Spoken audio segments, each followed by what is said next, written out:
Ladies and gentlemen, we are live. We are live on YouTube.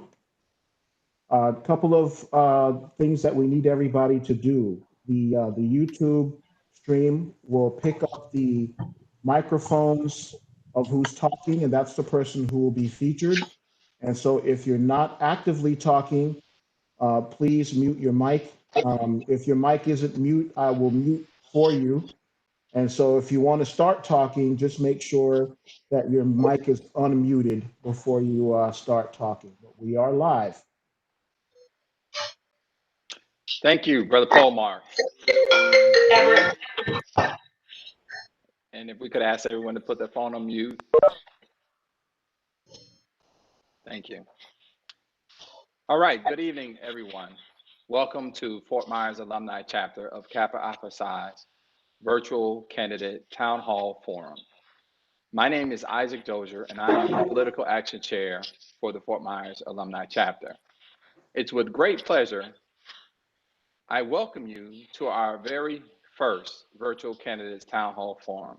Tonight is very special because you will be hearing from our local civic leaders and our local political candidates.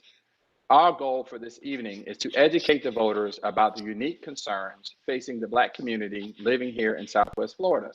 And most importantly, we want to get to know our local candidates. On behalf of over 170,000 men of Kappa Alpha Psi Fraternity Incorporated, who preside all over the world, we invite you to exercise your personal responsibility to vote and listen intentionally to the civic leaders represented here tonight. This will be a two-part forum. The first hour will be a conversation with the two City of Fort Myers mayoral candidates, and the second hour will be dedicated to the candidates running for Florida's 19th Congressional District. Our moderators for this evening are Brother David Shaw and Brother Stephen Love. Both of these gentlemen have had the distinguished honor of serving our community as members of Kappa Alpha Psi Fraternity Incorporated for over 50 years. The next voice you will hear will be Pastor Ken Burns, who is providing our opening invocation, followed by Tony Allen, the Vice Polemarch for Fort Myers Alumni Chapter, who will then explain the guidelines for tonight's virtual town hall forum. Thank you, Brother Dozier. Let's take a moment out to pray. Gracious Lord, our Father, we thank you for this opportunity to come before you and to represent you in all that you do, all that we do, oh God. We ask you, Father, that your spirit come in the midst of us and that we do things decent and in order and that we glorify you in this effort. Help us around our hearts and our minds around this community, that we may service it well and be your servants to do your will and your work. Again, Father, we ask for your presence in this meeting, and we'll be careful to give you praise, glory, and honor for all that takes place here this evening. It's in Jesus' name that we pray. Amen.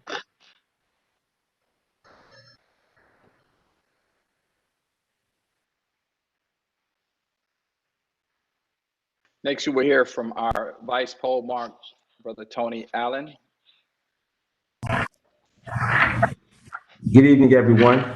I'll be providing the rules for our forum this evening. Our first guideline is each candidate will be asked 9 questions. The moderator is responsible for introducing each co-host. Each co-host will have no more than 1 minute to introduce their organization and pose the prepared question. Each candidate to 2 minutes to answer each question. The moderator is responsible for providing a nonverbal 30-second cue to the candidate when time is running out. The moderator is responsible for maintaining strict guidelines during this forum.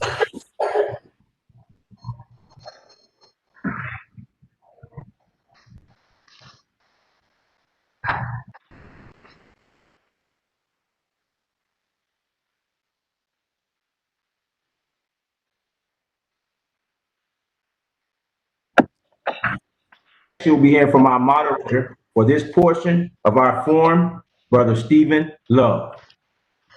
Thank Thank you, Mr. Allen, and welcome to the Kappa Alpha Psi Virtual Candidates Forum for the Office of Mayor of Fort Myers. I would like to introduce to our viewers our two candidates that are here with us today. First, Fort Myers City Councilman Kevin Anderson, and next, Ms. Jacquelyn McMiller.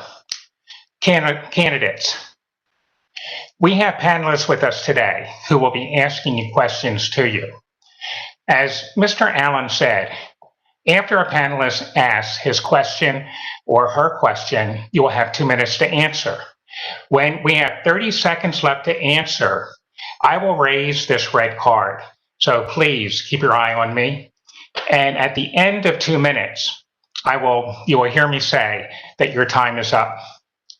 The candidates that you see here will be answering questions one at a time from a panel of African American fraternity and sororities, also known as the Divine Nine.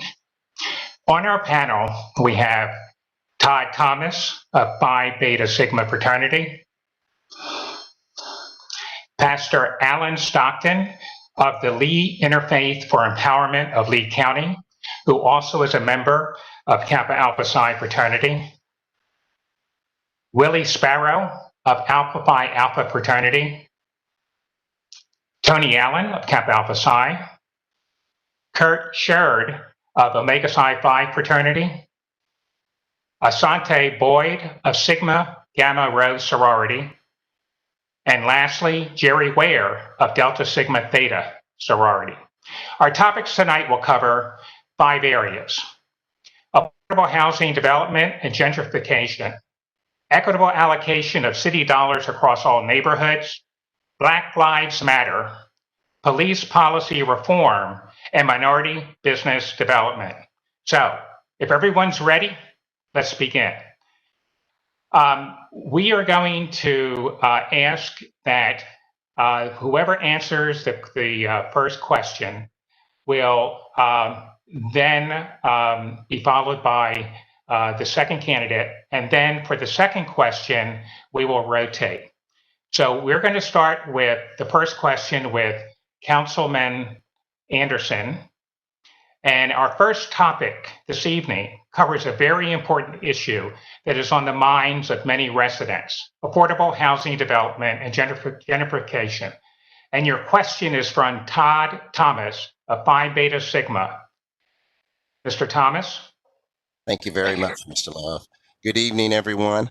I'm representing Phi Beta Sigma Fraternity Incorporated, founded January 9th, 1914, under the principles of brotherhood, scholarship, and service. Some of our members include esteemed members such as George Washington Carver, James Weldon Johnson, and our Honorable John Lewis, Congressman, who just left us on the earth.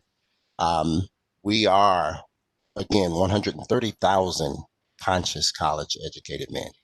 And I'll move into my question, which is around affordable housing development and gentrification. So there are several multifamily developments with apartment units that are sprouting up within the inner core neighborhoods or around the inner core neighborhoods of the Dunbar community in Fort Myers. As a result, there appears to have been an increase in leasing and rental costs. This increase in rental or leasing costs is, or it appears to be, pricing out many of the local Southwest Florida residents that are in need of attainable housing that they can afford. So here's my question. What is your strategy to bridge the gap between the need for attainable housing and those low-wage earners seeking rental housing? Councilman Anderson. Well, thank you very much, Todd. According to a report by the International Economic Development Council, complete gentrification has only occurred in about 5% of low-income neighborhoods, mostly in high-density, very populated urban areas. So hopefully, as we develop, we won't see that type of impact on Fort Myers. Now, what I would propose doing is, making sure we keep people in the Dunbar community, and not only keep people there, but try to bring people back. And we can do this by promoting home ownership through a variety of different programs, home ownership counseling, with providing down payment assistance and credit counseling programs. And also, once people are housed, that we make available eviction prevention counseling as well.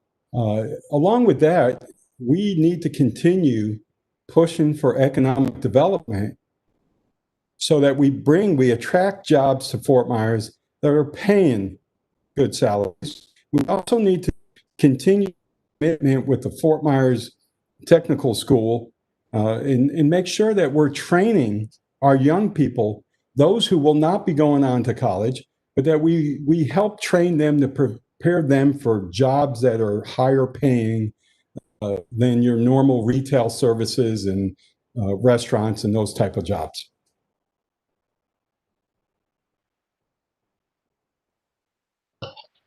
Thank you very much, Councilman Anderson. Ms. McMiller, you have 2 minutes.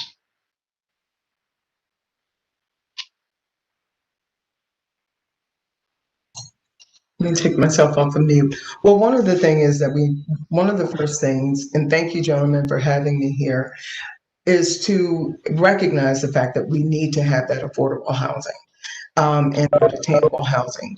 One of the things that we need to do is specifically start offering and providing the training for those specific skills that the economy needs in the city of Fort Myers and within the surrounding areas.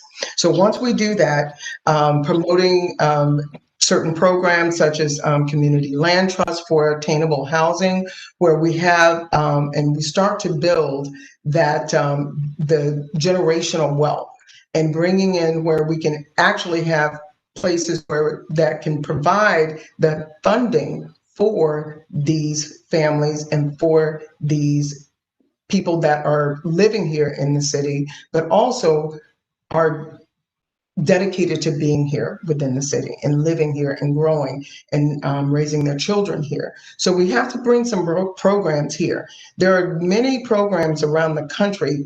For example, the Community Land Trust, the Housing Trust Funds. There are a lot of programs that are out there that we can utilize within the city to provide this.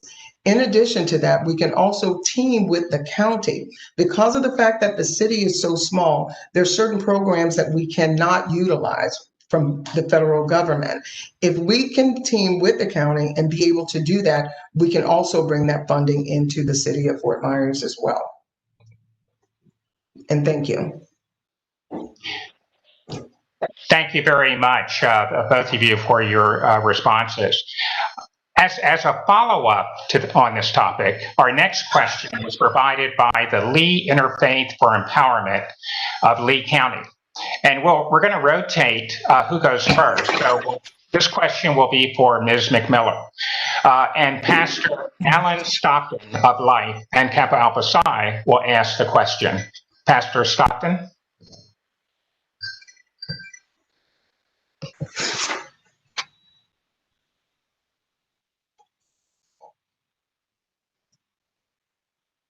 Pastor Stockton is not connected. Please go ahead and ask the question, Brother Love. Thank you very much.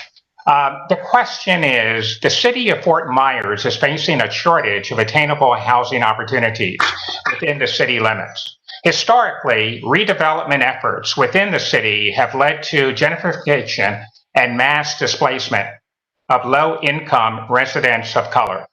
The current city council has opted not to fund an affordable housing trust fund presented by local clergy and civic leaders. Instead, the city is proposing rent subsidies for families earning $75,000 a year or less. So the question is, if elected mayor, which of the two plans will you support and why? And we'll start with Ms. McMiller. Well, I would definitely support the Housing Trust Fund. That is going to start building community wealth, but also generational wealth as well. One of the things that we're going to have to assess is the area median income and what they're basing that on. Apparently, I believe it's about 130%, which is astronomical. Most of the people, 16% of the people that live in this city earn less than $15,000 a year. So if we're looking at that, and you kind of think about the fact that also about 5.5% earn less than between 15 and 20,000, and 15% earn between 20 and $40,000 per year. So if you're looking at that 130% AMI, it is not going to meet the needs of the people of the city. It is not going to provide attainable income. The numbers speak for themselves. If we start looking at the Housing Trust Fund, where we have the land trust as well, this will provide where the land stays at a fixed amount to some degree, but also they can build the homes on there. Now we have generational wealth that starts to build within the city of Fort Myers. That's the purpose, and that's one of the things that I'm focused on, lowering the amount of the area median income from the 130 at least to between 90 and 80%, where we can actually afford it, to make it attainable where the people of the city can afford to pay. So how can we build? Make it attainable, not only affordable, but make it attainable where they can work and earn a decent income and pay their bills. Thank you very much, Ms. McMiller. Councilman Anderson, you have 2 minutes. If I could just make a correction, when we voted Monday, I believe it was, or Tuesday at the budget hearing, we lowered the AMI to 80%. So it's not just from 100 to 120, we lowered it, so now it's 80 to 120. But we also need to keep in mind that with the Fort Myers Housing Authority, we have over 1,400 affordable units plus 2,100 vouchers that address people who earn under 80% AMI.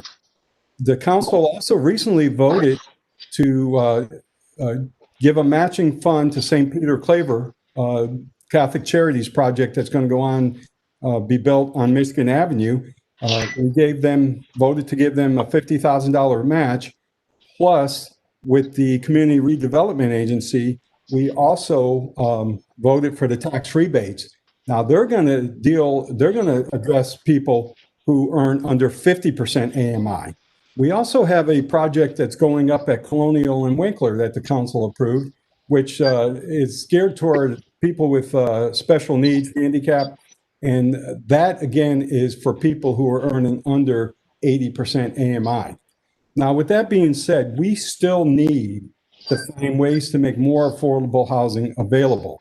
And a couple things that we do as a city is we do sell surplus land. And we sell those lots for an average of $500 when they're worth $4,000, $5,000, $6,000. We also offer tax rebates for projects as well.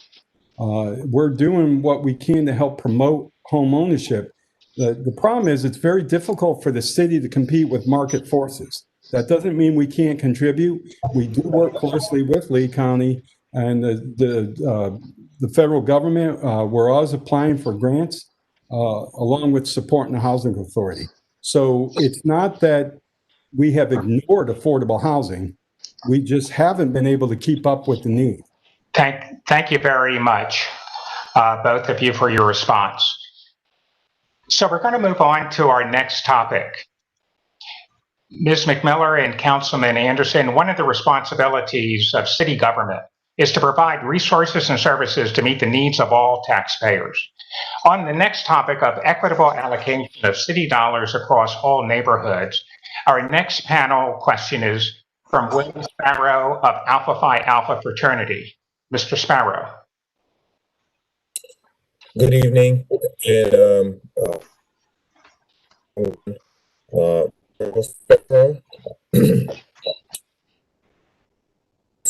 initiate of the Zyma Crime Lambda chapter of Alpha Phi Alpha Fraternity Incorporated, founded December 4, 1906, campus of Cornell University on a cold Tuesday. We are servants.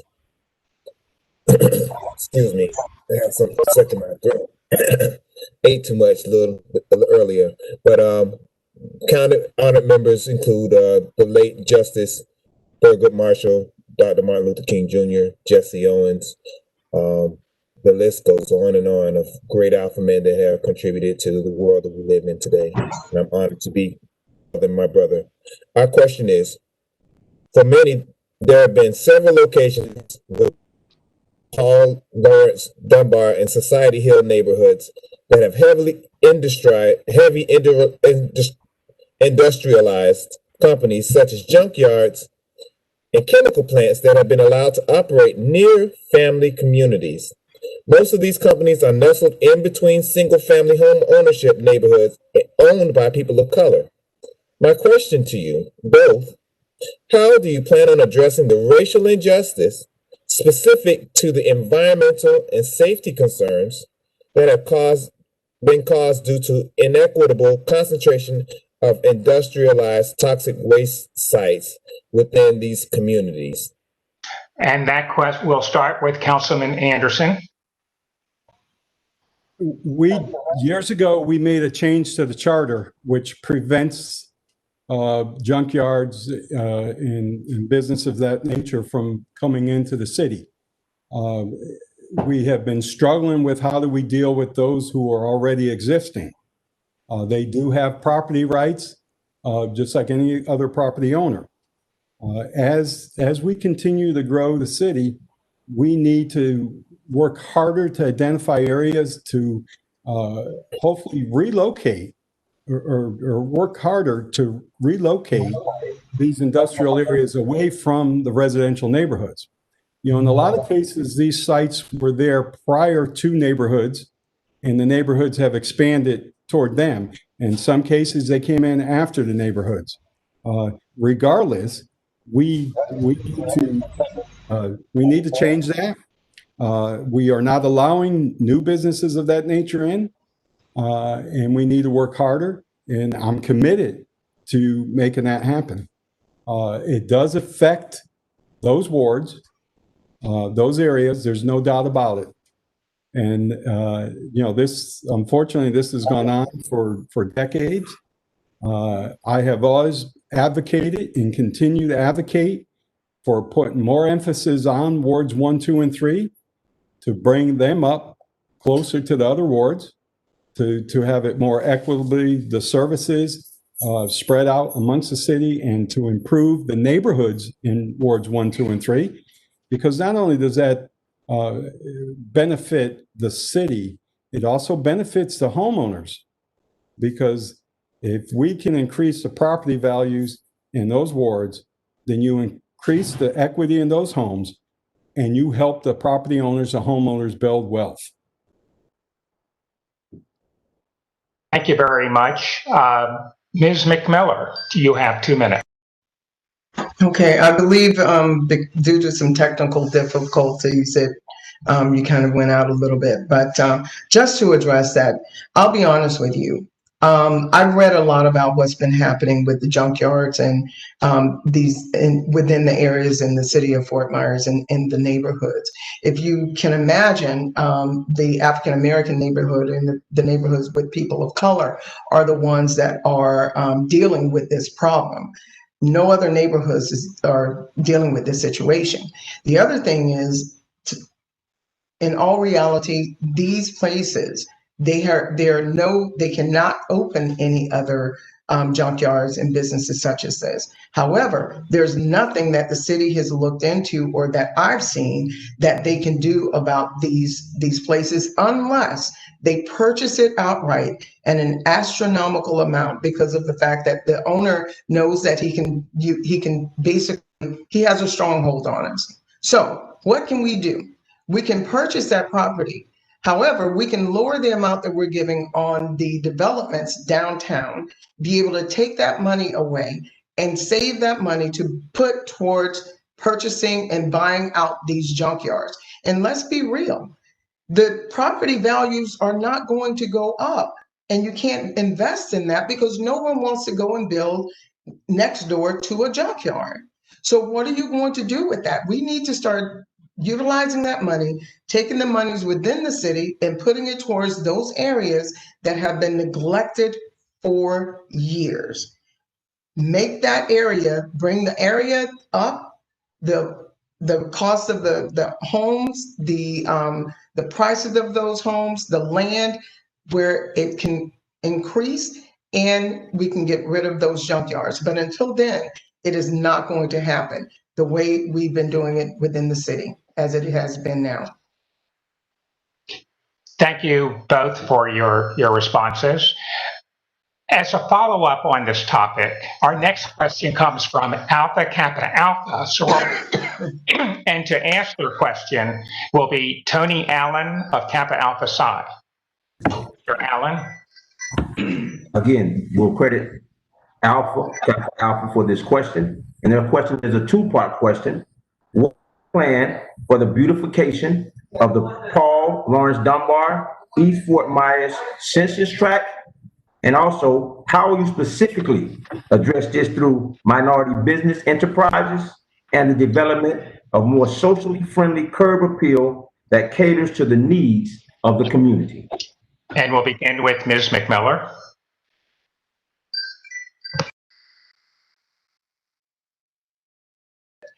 There is a lot of construction and a lot of development that's happening. All of that development that's happening in the Midtown project in downtown, all of those funds are staying within that area. So what we need to do, city of Fort Myers is divided, and we already know this. And if we're city, some of those funds and some of those monies should be put towards the beautification of all of these areas. In the Dunbar area, the Dunbar project, the corridor itself, that infrastructure needs to be updated. And that's where we can look where those funds can come from. The construction, the building, the businesses, we need to reinvest into minority businesses. Many, many years ago, in which we've forgotten for a long time, all of those areas were owned by small minority businesses. And this area flourished. The Dunbar community flourished. It is not like that anymore. We need to bring funding back to the equitable funding back to the minority businesses, focus on that, look at grants that will be able to supplement those minority businesses, to bring the businesses there, to increase the funding that's within that area and increase the infrastructure and do better on the infrastructure. We need to work on that. The money is here. It just needs to be reallocated in the right place.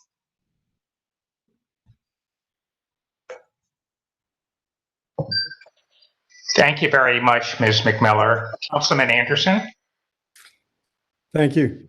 It sounds very good to say, take the money from downtown and Midtown.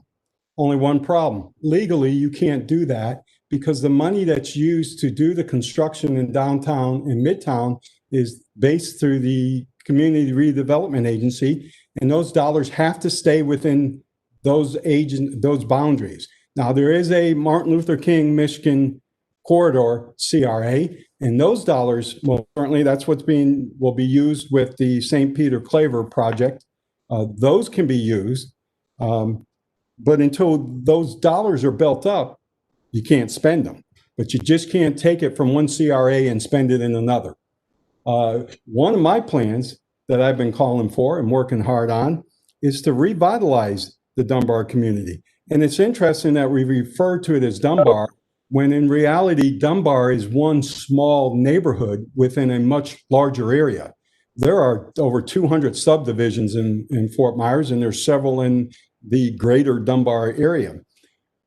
My plan is to take it one neighborhood at a time and start in the core and change the traffic flow in the neighborhood so it's more like a gated community without being a gated community, improve the infrastructure, improve the streeting, the sidewalks, the lighting, have grants available to help people landscape their properties, and then also improve the exterior of their homes. We also have a project or a program where people can apply for low interest loans and grants to improve the interior of their property. But start one neighborhood at a time and put a sign, just like you see in gated communities, that identify the community. Then you start with the neighborhoods around it, and then before you know it, you've got the entire community done, and you've improved, revitalized those neighborhoods, improved the property values, help people with their wealth. Thank you very much, both of you, for your responses. We're going to move on to a new topic. An important topic today is the Black Lives Matter movement. The movement is a deep question from Asante Boyd of Sigma Gamma Rho sorority. Ms. Boyd. Good evening, everyone. My name is Asante Boyd, and I'm the president of the Mu Delta Sigma Alumni chapter of Sigma Gamma Rho Sorority Incorporated in Fort Myers. Sigma Gamma Rho Sorority was founded on November 12, 1922 in Indianapolis, Indiana. Our goal is to enhance the quality of life within the community through public service, leadership development, and through the education of our youth. We have over 85,000 members all over the world, including Bahamas, Bermuda, Canada, Germany, Korea, and most recently we chartered a chapter in Dubai. It is widely suspected that there are two different playbooks for how law enforcement officers apply the law, and it is largely based upon the racial demographic of the neighborhoods. To be specific, there is a clear delineation between the way police officers handle community policing in Black neighborhoods and when officers decide to deploy de-escalation tactics versus when to escalate to the use of deadly force. We believe the differences in approach have been stark and have steadily increased within the last 2 to 5 years. My question is, as mayor, how do you plan to work on repairing community trust, and what is your strategy for addressing this perception within our community? And we'll start with Ms. McMiller.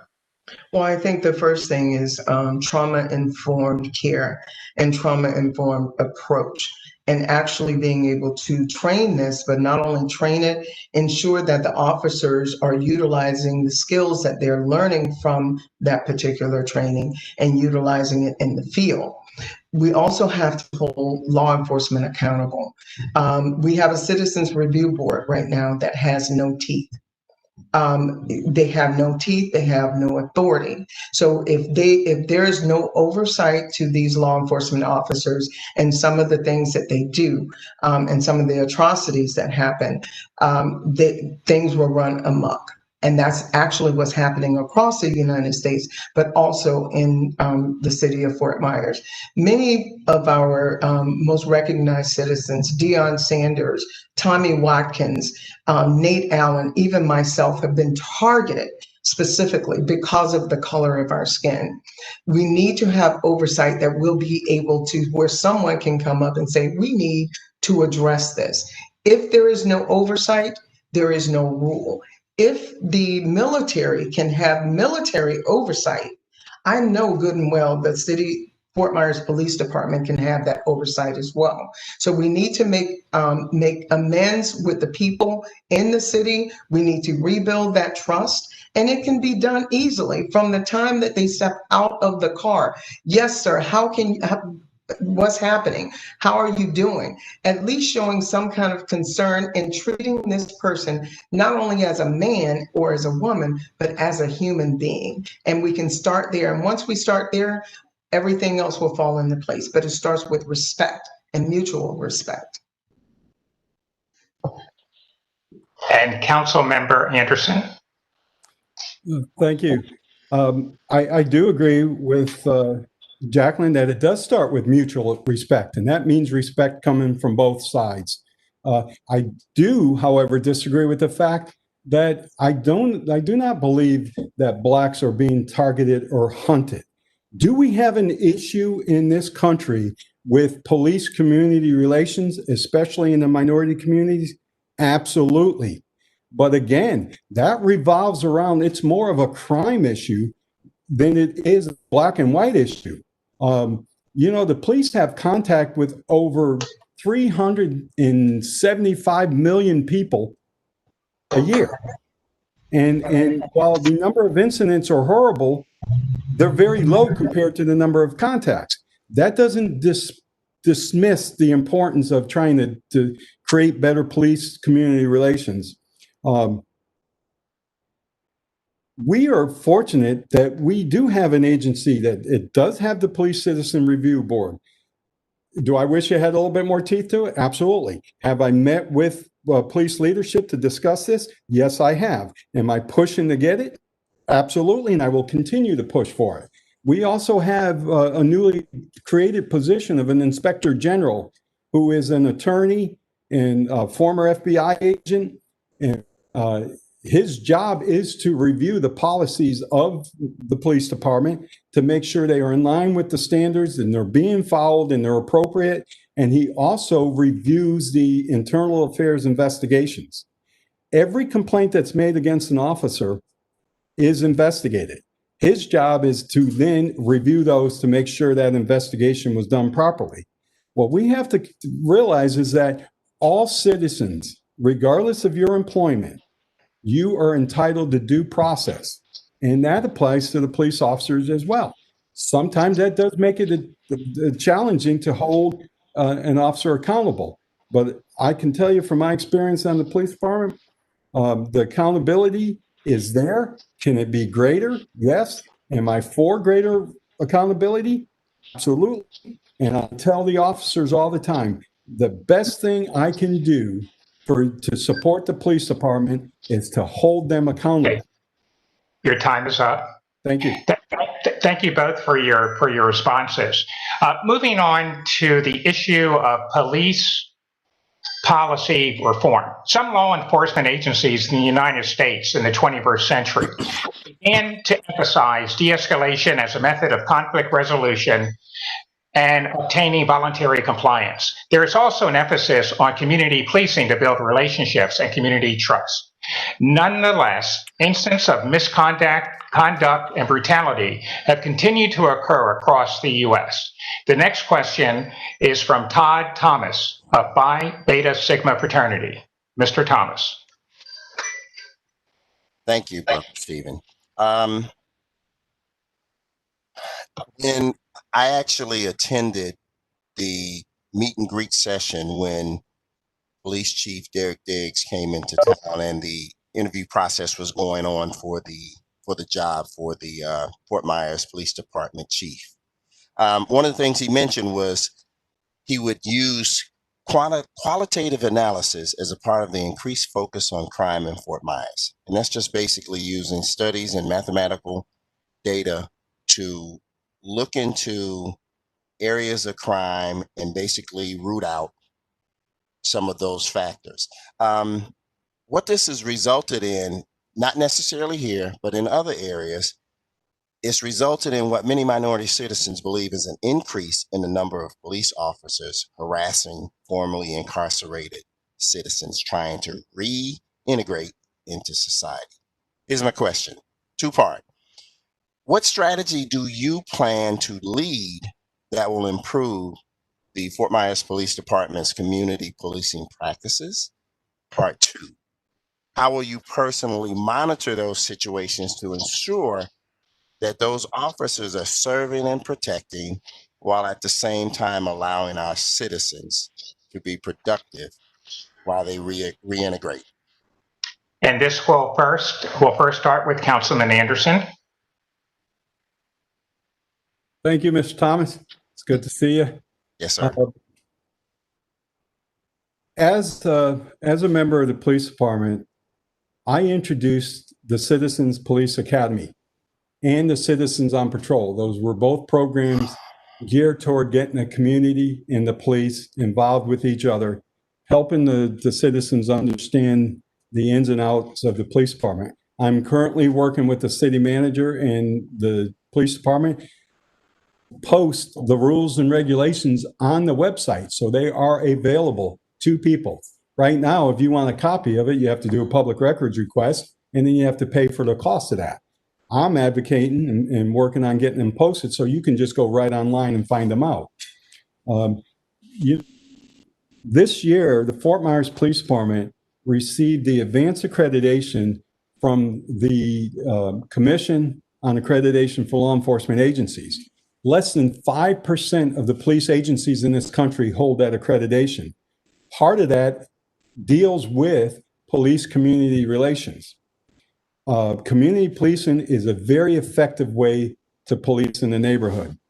We're fortunate that we have invested in a lot of technology to help the police department with the spot shotter, the license plate readers, and all of that. We have experienced a 40% plus reduction in violent crime in this city. Let's understand, where was that violent crime? In the very neighborhoods that you protected, the very neighborhoods that we are worried about the value of, or the survival of those neighborhoods and the ability for people to live there safely and invest in those neighborhoods. Thank you. And Ms. McMiller. Without a doubt, Shots Fired has helped with identifying and addressing some of the crime that's been within the neighborhood. But the Shots Fired has nothing, absolutely nothing to do with community policing. Community policing is law enforcement building a rapport and building a relationship with the community that they patrol. And we need to be very clear with that. Unless your community will trust you and trust that they can come to you in a time of need without being persecuted, your community police patrols, all of these other programs that you have, you're not actually addressing the core issues. You're putting a Band-Aid over a bullet wound, and it is not happening, and it's not going to work. What we need to do is refunding, going in, demilitarizing law enforcement. We are not again in Afghanistan. We can utilize those funds to put more into programs like Cahoots. This is a program, and we already know law enforcement, they're stretched thin. We want law enforcement officers, which are fathers, their children. My son is going into law enforcement. We want them to come home safely, but they're stretched very thin. Let them focus on trying to keep us safe and building a relationship with the community by focusing on that trauma-informed care. It teaches them how to communicate with the community that they are living in, but also that they're sworn to protect, but also utilizing programs like Cahoots. They will actually go out in cases where it doesn't need a law enforcement officer, mental health crisis, situations like that. They have EMTs and nurses and mental health counselors that will respond to that. They can handle that, and let law enforcement be law enforcement officers that will patrol the community and also provide that community policing. Thank you. Thank you very much, Ms. McMiller.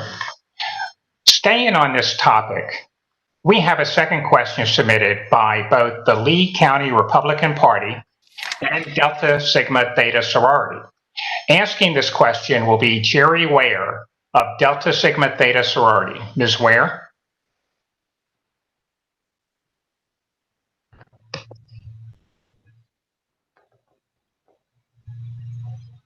By 22 women. Locally, we were established here at Fort Myers. Yes. Ms. Ware, Yes. I had to unmute you. This is Brother Hunter. I unmuted you and you had already started talking, so start. Okay. Ready? Okay.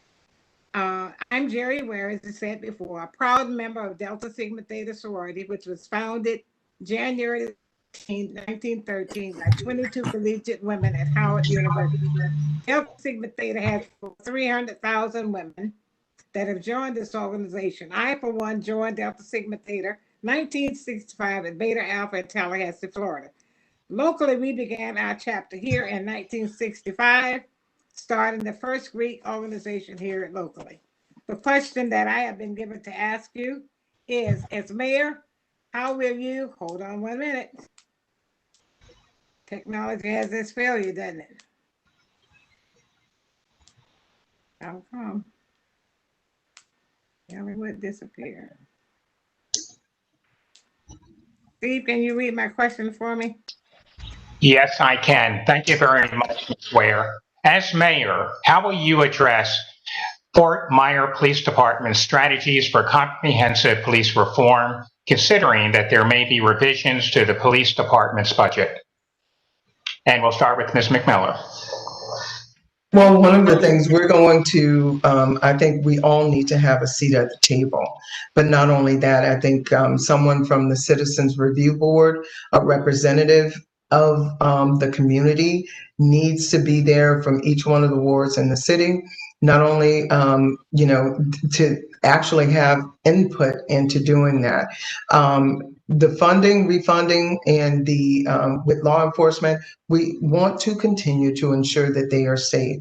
One of the things that I would expect that they would do is ensure, add one of the policies where they will require another mental health evaluation, either on an annual basis or at least every 2 years, to ensure that law enforcement officers are remaining mentally safe so they can do their job properly and move forward with keeping everyone safe in the area, in the community that they're going to be serving.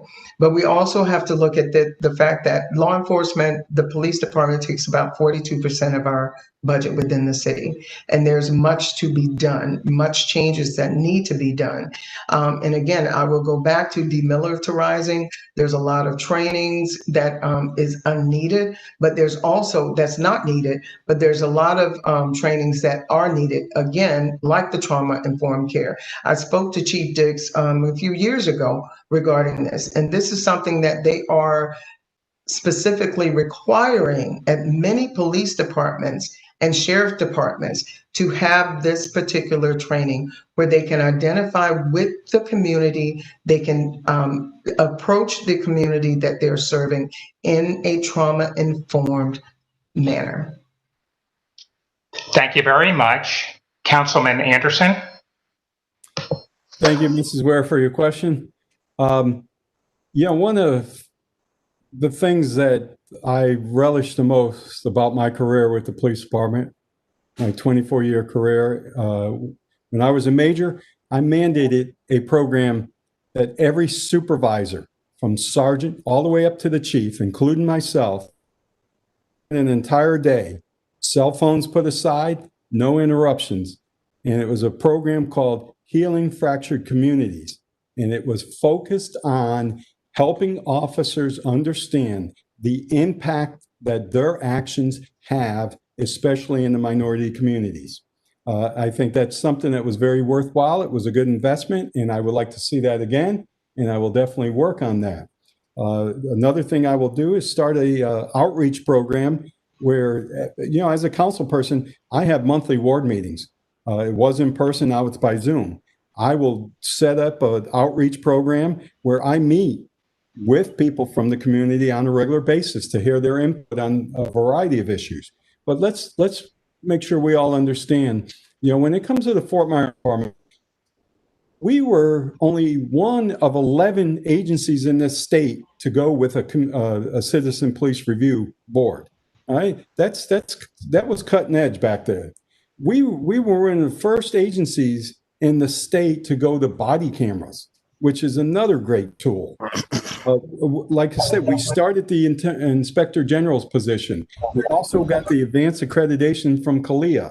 And in February, mind you, before these things started to really hit the news, I know they've been going on for years, but before things really went south, Chief Diggs implemented several reforms, including a use of force continuum, a banning of chokeholds, the use of de-escalation techniques, the duty to exhaust all means before shooting, warnings before shooting, the duty for officers to intervene when another officer is not. Your time has expired. Okay.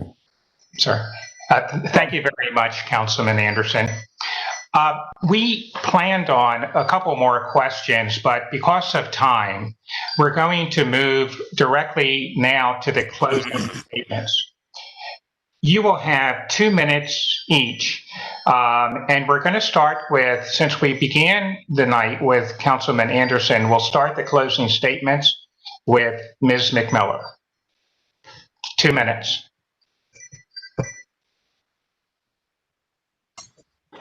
Okay. Thank you, everyone, for having me. This has been a very enlightening experience because I want to say this. It really makes me realize how the city got into the condition that it is. If you don't recognize a problem, it will continue to grow. And this is what's been happening. We see what's happening, but certain areas and certain people of our community, leaders within our community, just don't get it. They don't get what's actually been bothering us as a community itself. I've been a former business owner and I know how to manage. I've been an advocate for Lee County and an advocate for the city of Fort Myers. So therefore I care about my neighbors. I've lived here, grown up here, graduated from here, but I've also learned and loved the people that have been here as well. And I'm a single mom. I understand the challenges as a single mother, business owner, CEO, but also someone that's trying to raise their children in a community that I'm afraid every time my two boys walk outside of the door. I'm afraid when I walk outside of the door. People do not understand trauma, and our city leaders need to start to understand that. When something happens to us, we carry it for the rest of our lives. So to say that we're going to train our police department, we are one step away from being another Minneapolis. And if we don't understand it and we don't see it, it will happen. Now, I've lived these experiences. I haven't volunteered one day and say, I've been a garbage man. I've been out there. I've worked with people. I've worked with the homeless. This is something I've been doing for several years. So I didn't read about this. I've lived every step, being targeted, being a mother, being a single mom, owning a corporation, and also being responsible for over 50 people, their lives in my hand, knowing and understanding how to balance that work-life balance. So I'm here as a mayor, running for mayor because the city of Fort Myers they're in need of a new direction, and I'm here to take them in that new direction to prosper. I'm Jacquelyn McMiller, and I would love to have your vote for mayor of the city of Fort Myers. Thank you very much, Ms. McMiller. Councilman Anderson, your closing statement, you have 2 minutes.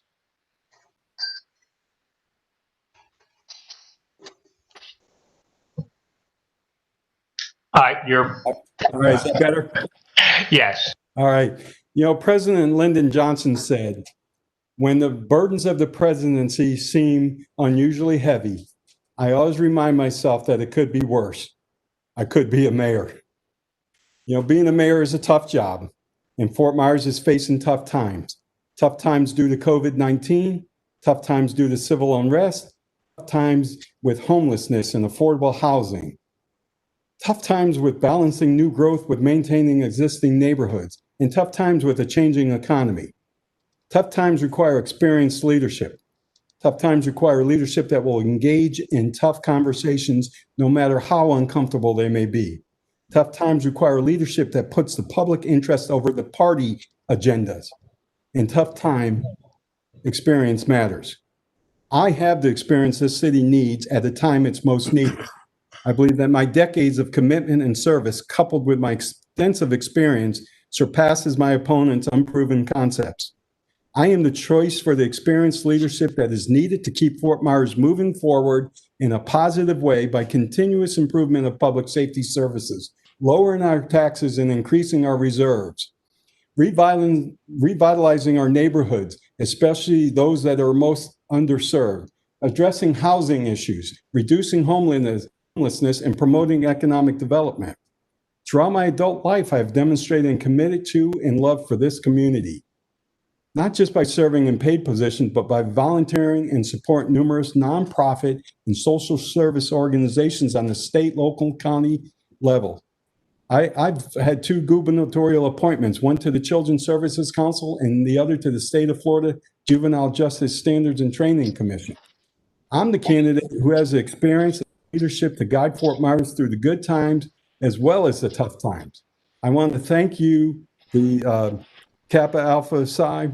Thank you for hosting this evening's event. Thanks to those of you who took the time to view the program. Please vote for experience, vote for your future, and vote for Kevin Anderson for mayor. Thank you. I want to thank both of you, Councilman Anderson and Ms. McMiller. I want to thank you for taking the opportunity out of your tremendously busy schedules to join us tonight. And thanks to the fraternities and sororities of the Divine Nine for participating at this mayoral candidate forum. We're going to move to, I think, a very exciting segment. I'd like to introduce Curtis Dennison, who will take us through a voter registration segment, followed by our U.S. Congressional District 19 Candidates Forum. Brother Dennison? Thank you, Brother Love. Again, my name is Curtis Dennison, and today I'm going to talk to you a little bit about voter registration, the criteria you need to do in order to meet in order to vote, as well as if you're a felon, how you can have your rights restored. Next slide, please. Here in Florida, we have well over 4 million unregistered eligible voters that haven't yet registered to vote. In Florida in 2020, it is considered going to be a close presidential race. It is imperative that if you want your interest backed, or if you want your interest in ideas to be represented, for you to take your chance and go ahead and vote. In 2018, Rick Scott and Ron DeSantis won their respective races by less than a point, and President Trump won by 2 points. So again, it's imperative, if you want your interests represented, to go out there and register and vote. In order to register, you must meet the following criteria: be a citizen of the United States of America, be a Florida resident, be at least 18 years old, not been found mentally incapacitated with respect to voting in Florida, not have been convicted of a felony, or if you have been convicted of a felony, meet the criteria listed in Amendment 4 of the Florida Constitution in order to have your rights restored. Next slide, please. A felony conviction in Florida for murder or sexual offense does make you ineligible to vote in Florida unless your right to vote is restored by the State Clemency Board. Any other felony conviction in Florida, you are able to have your register restored by completing all terms of your sentence.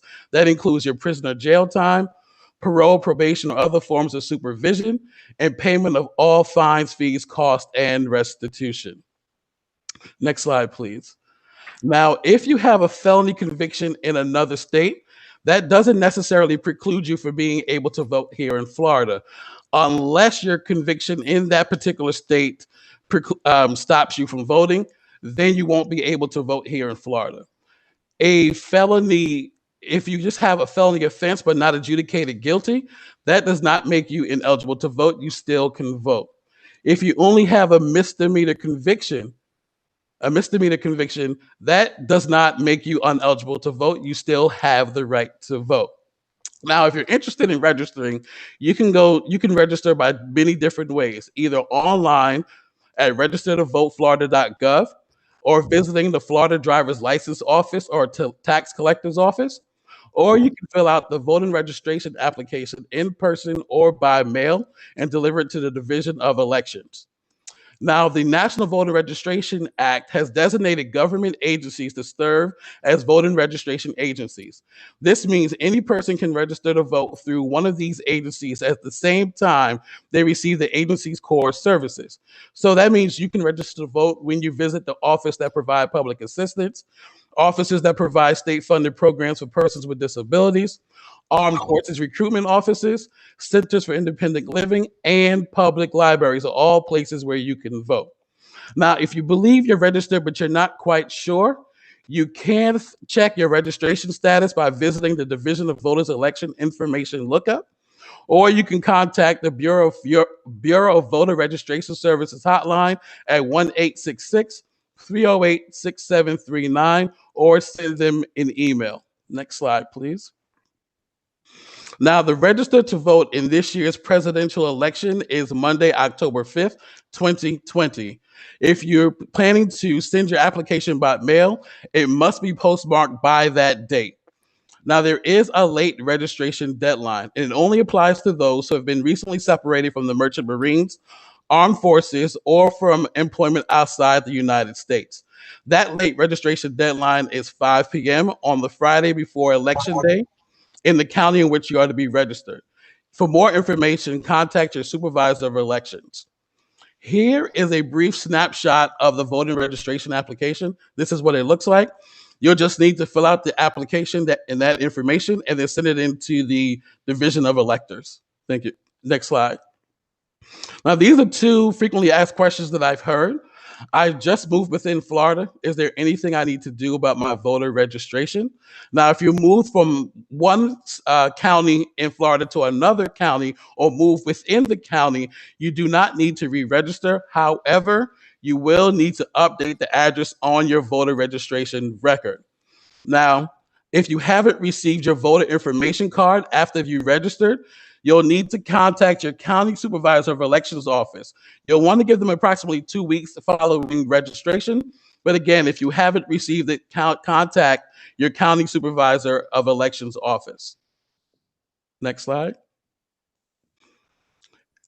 Kappa Alpha Psi, along with our Divine Nine brothers and sisters, have partnered with the National Bar Association in their nonpartisan election protection efforts.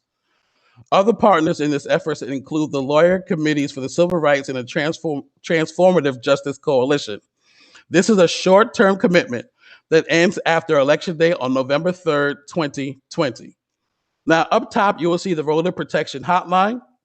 If you feel as though your voting rights have been infringed upon when you go to vote, there's two different hotlines, English speaking and Spanish speaking. Please take a picture of this particular slide so you can have it handy just in case you meet, if you feel, the chance happens where your voter rights are infringed upon. Next slide, please. I would like to leave you with this. Regardless of your party affiliation, it's imperative that if you're not registered, to go out there and register and vote. Your vote is your voice. Thank you.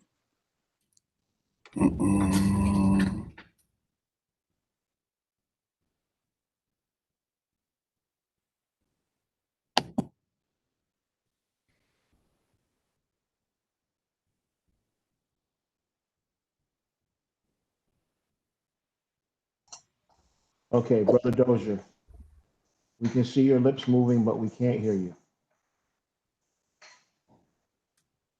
Okay, I think he was going to say thank you to Mr. Anderson and to Ms. McMiller for joining us, and to thank Brother Sheard, Brother Dennison, I'm sorry, for his presentation on voting rights in Florida. Now, Dr. Bonnier and